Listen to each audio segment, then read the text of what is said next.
Hi hello నమస్తే welcome to our channel Telugu రాజ్యం. నేను మీరా. బిగ్ బాస్ సీజన్ 8 మీరు చూస్తున్నారు. బట్ ఎక్కడో కొంచెం అన్సాటిస్ఫాక్షన్ కనిపిస్తుంది పీపుల్కి అందరికీ కూడా, ఆడియన్స్కి. బికాస్ అంటే మొన్న జరిగిన ఈ ఎలిమినేషన్ ఏదైతే ఉందో, బేబక్క దగ్గర నుంచి కూడా మన శేఖర్ భాష అన్న దగ్గర నుంచి కూడా చాలామంది హర్ట్ అవుతున్నారు. బికాజ్ ఎందుకంటే అవి వాల్యూలెస్ నామినేషన్స్ అని అండ్ ఎలిమినేషన్స్ అని కూడా ఫీల్ అవుతున్నారు. అయితే నిన్న నామినేషన్ రౌండ్ మళ్ళీ మొదలైంది. చాలామంది చాలా రీజన్స్తో వాళ్ళ క్లాన్ సభ్యులను వాళ్ళ సభ్యులను కూడా నామినేట్ చేస్తూ వచ్చారు. అసలు దీనికి సంబంధించి ఈ నామినేషన్స్ ప్రక్రియ ఎలా అనిపించిందో ఒక విశ్లేషణ మనకు అందించడానికి సినీ క్రిటిక్ దాసరి విజ్ఞాన్ గారు మనతో ఉన్నారు. నమస్తే. స్టడీ చేశారా నామినేషన్స్? ఎవరిది వర్త్ అనిపించింది, ఎవరిది యూజ్లెస్ నామినేషన్? ఫస్ట్ ఎలిమినేషన్ నుంచి నామినేషన్ దాకా మాట్లాడుకుందాం. ఎలిమినేషన్ గురించి మాట్లాడుకుంటే బిగ్ బాస్ సీజన్ ఈ 9 సీజన్స్లో కూడా అన్ఫేర్ ఎలిమినేషన్ ఒక ఓటీటీ ప్లస్ ఈ 8 కలుపుకొని కంప్లీట్ ఇండియన్ హిస్టరీలోనే అన్ఫేర్ ఎలిమినేషన్. మీకు నామినేట్ చేయడానికి మండే రోజు ఒకటి ఇచ్చారు. ఎవడెవడిని నామినేట్ చేశారో చేసుకున్నాం. నువ్వు అతన్ని నామినేట్ చేసే పదం ఏంటి, అతను డిఫెండ్ చేసుకున్న ఇది తీరేంటి అనేది ఆడియన్స్ కదా డిక్లేర్ చేస్తారు. వీళ్ళు శుక్రవారం ఓటింగ్ లైన్స్ బంద్ అయ్యేంత వరకు ఓట్లు వేసి శనివారం రోజు వీళ్ళ ప్రకారంగా సేవ్ అవుతున్నారా లేదా చూసుకుంటూ వస్తారు. కరెక్టే, మనం అనుకున్నట్టుగానే సేవ్ అవ్వకుంటూ వచ్చారు. లాస్ట్ 2 ఉన్నారు. కోర్స్ లాస్ట్ 4 ఉన్నప్పుడు కూడా మనం అనుకున్న వాళ్ళే ఉన్నారని వీళ్ళు అనుకుంటారు.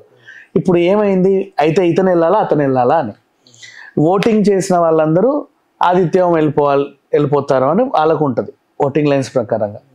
ఒకవేళ బిగ్ బాస్ శేఖర్ భాషని పంపినా కూడా, నాగార్జున గారు ఎలిమినేట్ చేసినా కూడా సరే, ఇప్పుడు బిగ్ బాస్ చూసే వాళ్ళందరూ హాట్స్టార్లోనే ఓట్లు వేయాలని లేదుగా, కాల్స్ రూపంలో కూడా వేయొచ్చు. మేబీ అటు ఇటు కాకుండా హాట్స్టార్లో ఏమైనా తక్కువ ఓట్లు వచ్చాయేమో, 2 కలుపుకొని చూస్తే శేఖర్ భాషకు తక్కువ ఆదిత్యంకి ఎక్కువ వచ్చాయేమో, 1-2 ఓట్ల డిఫరెన్స్తో వెళ్ళిపోయాడేమో అని అనుకుంటారు. లోపల ఎక్కడో అన్ఫేర్ అనిపించినా సరే అనుకుంటారు, జస్ట్ వదిలేస్తాం ఇంకా. అండ్ నెక్స్ట్ ఆ తర్వాత ఇప్పుడు వీళ్ళు ఏం చేశారు, మీరే మీకు నచ్చినోడిని ఉంచుకోండి, నచ్చినోడికి ఏంటేయండి అన్నారు.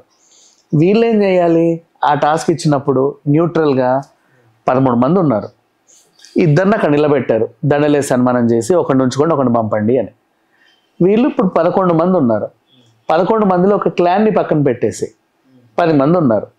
వీళ్ళకి కామన్ సెన్స్ ఉంటే 5 వీడికి వేస్తారు. వేసి అమ్మయ్య మా పని అయిపోయింది అనుకుంటారు. నెక్స్ట్ డెసిషన్ బిగ్ బాస్కి వదిలేయాలి. హౌస్ మేట్సే కదా అందరూ.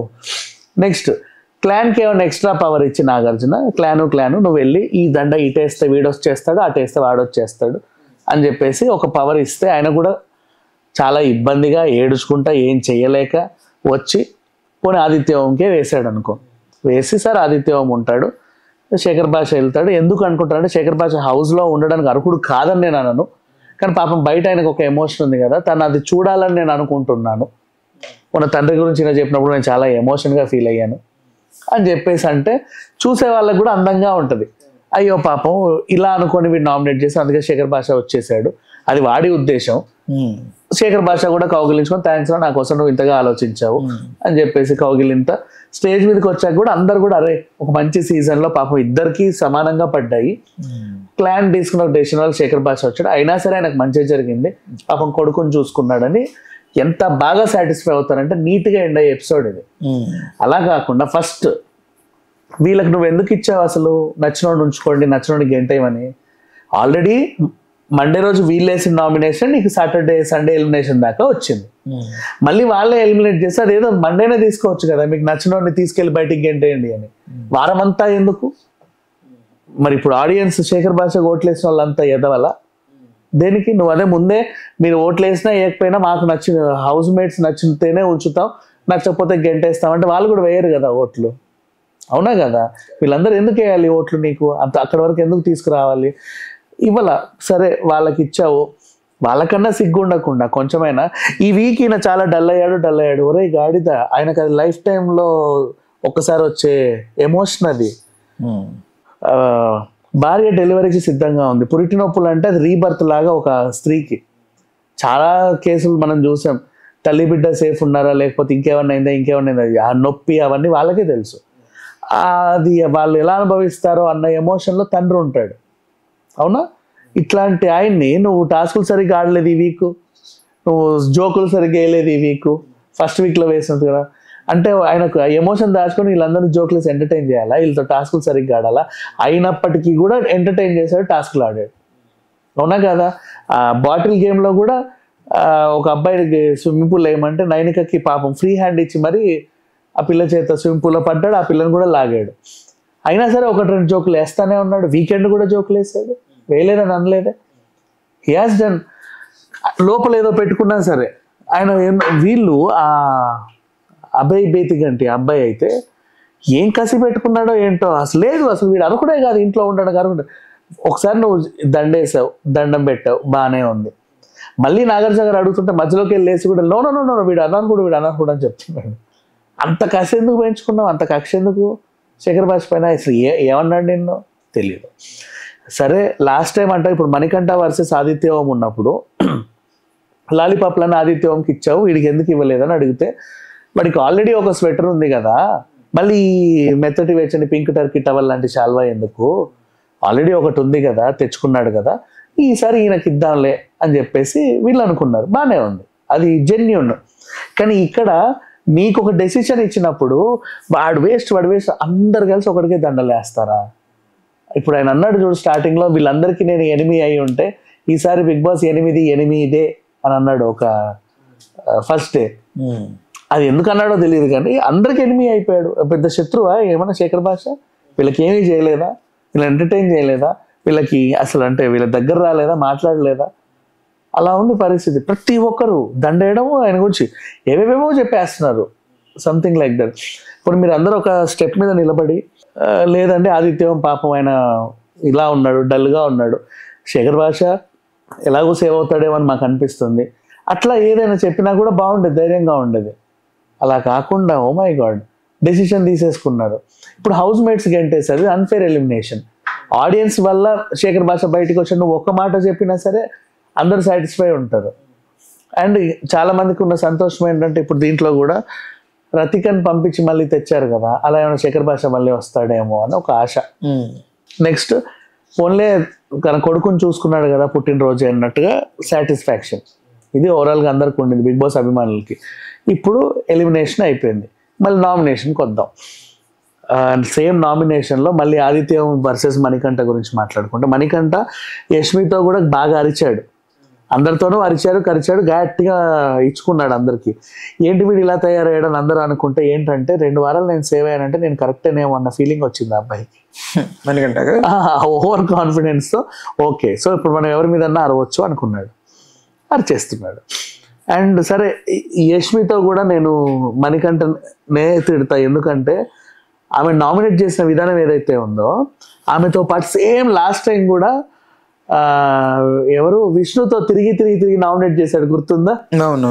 సేమ్ అలాగే యష్మితో తిరిగాడు ఈ వారం అంతా, ఫ్రెండ్లీగా కిచెన్లోను అక్కడ ఇక్కడ అన్ని తిరిగి ఆమె చేసే పనులన్నీ చూశాడు, నామినేట్ చేసేసాడు. అలా ఎలా నామినేట్ చేసావంటే నాకు అవన్నీ నచ్చలేదు. ఒరే నువ్వు నాతోనే కదా ఉన్నావు అంటే ఫ్రెండ్లీగానే, నాకు సంబంధించి ఎంత సొంత ఫ్రెండ్ అయినా సరే ఇలాంటి పనులు చేస్తే నాకు నచ్చవు.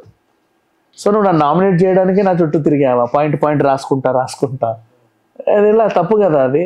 అండ్ నెక్స్ట్ మళ్ళీ సరే ఆదిత్య నీలో కొడుకుని చూసుకున్నాడు, వచ్చిన రోజు నుంచి నీతో ఉన్నాడు. నన్ను పొగడమని నిన్ను అడిగానా, నాతో తిరగమని నేను నిన్ను అడిగానా, నాకు సపోర్ట్ చేయమని నిన్ను అడిగానా? అయ్యో సార్ నేను చాలా డల్లులో ఉన్నాను, నేను ఎమోషన్లో ఉన్నాను, మీ హెల్ప్ నాకు కావాలని నిన్ను అడిగానా? ఎవడరా నిన్ను నాతో తిరగమని దాని మొహం మీద అంటే అసలు ఎలా ఉంటుంది? నిజంగా చాలా సేమ్ ఇవే పర్సనల్ లైఫ్లో కూడా ఆ పెంపుడు తండ్రితో అన్నాడు, నన్ను పెంచమని నిన్ను అడిగానా, నా ఫీజులు కట్టమని నిన్ను అడిగానా, నిన్ను అది చేయమన్నానా, ఇది చేయమన్నాను, ఒరే నీకోసం ఎంత చేసావురా నా తండ్రి అంటే ఇలాగే అన్నాడు. ఇవన్నీ అనేసి అక్కడ నుంచి మా అమ్మకు సంబంధించినవి అని చెప్పి అక్కడికి పోరా మీకు నాకు సంబంధం లేదని వచ్చేసాడు. సేమ్ ఇప్పుడు అదే ఇక్కడ ఫాలో అయ్యాడు. ఈయన కూడా ఒక తండ్రిలా చూశాడు. మొన్న లాలీపాప్ టాస్క్లో నేను ఎందుకు మణికంఠకి ఇంత సపోర్ట్ చేస్తాను అంటే నా పెద్ద కొడుకు ఫోటో చూపిస్తా మీకు, మీరు చూస్తే స్టన్ అవుతారు, సేమ్ ఇలాగే ఉంటాడని చెప్పుకొచ్చాడు. కొడుకుని చూసుకున్నాడు.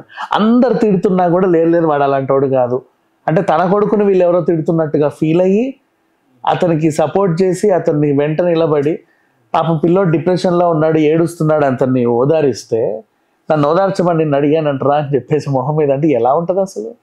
ఎవరికైనా సరే, నాట్ ఓన్లీ ఇన్ హౌస్. ఇప్పుడు ఒక మన ఫ్రెండే ఉన్నాడు, వాడు చాలా డిప్రెషన్లో ఉన్నాడు. మనం చాలా ఆడి పాడి గెంతి వాడిని అటు తీసుకెళ్ళి ఇటు తీసుకెళ్ళి గోవా తీసుకెళ్ళో తాగించో ఊగించో మంచిగా మళ్ళీ స్టేబుల్ చేసాం అనుకుందాం. వాడు స్టేబుల్ అయిన తర్వాత ఏదో ఒక చిన్న అరే నీకోసం ఇంత చేశాను కదరా అంటే, ఎవడరా నేను చేయమనింది నాకు, నేను అడిగాను నిన్ను అంటే ఎలా ఉంటుంది అసలు? ఆ ఫీలింగ్, అంత ఎమోషన్ని చాలా సింపుల్గా మొహం మీద అనేసాడు. మళ్ళీ వీడికే ఓట్లు పడుతున్నాయి. అదేంటో మరి విచిత్రం. నాకు విష్ణుప్రియ ప్రేరణ నామినేట్ చేసింది అండి. ఇక ప్రేరణలు అంటావా, ఆమె అఫ్ కోర్స్ మాట అంటే పడట్లేదు మొదటి నుంచి. ఆమె నామినేట్ చేసిన విధానం ఏంటి? నువ్వు సంచాలకుగా ఫెయిల్. ఆ పిల్ల వరకు అయితే నేను ఫెయిల్ అన్ను. షీఈ్ పర్ఫెక్ట్లీ ఆల్ రైట్. ఇంతకుముందు చేసిన సంచాలకులు సరిగ్గా చేయాల. ఈ పిల్లే ఒక రూల్ పెట్టింది, వీళ్ళందరికీ ఆ రూల్ నచ్చలా.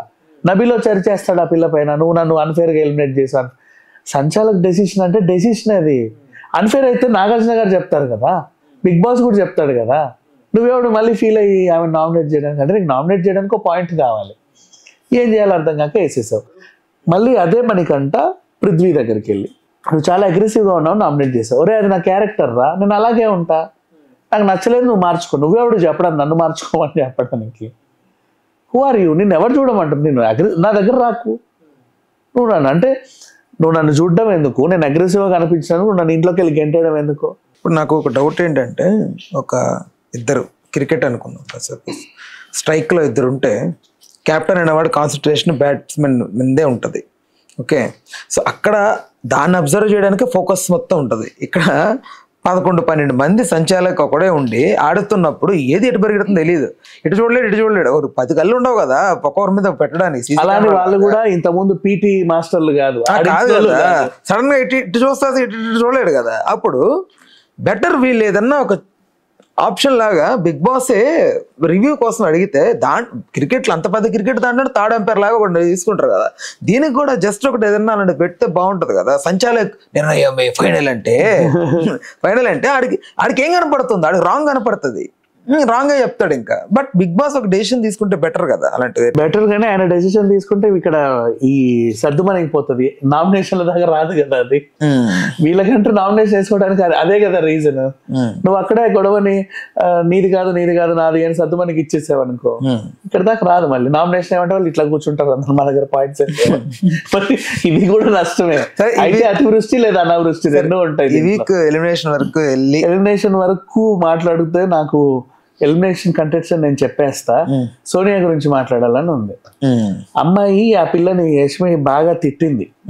యష్మి కూడా అసలు దీని మొహమే చూడదు, ఇది పెద్ద శత్రువు లాగా చూసింది. నా గురించే కదా ఈమె బాధపడేదని నలుగురు నవ్వితే అవును నీ గురించి అంటే వెళ్ళి వాటేసుకుంది. నాకు అది నచ్చింది నిజంగా. లేదు నువ్వు పో, నాకు నీ మీద కోపంగా ఉండాలని ఉంది, నువ్వు నాకు శత్రువు నా మొహం అంటూనే ఉన్నా కూడా కూల్ రా, మనం అది నామినేషన్లోనే మనం కొట్లాడుకోవాల్సింది.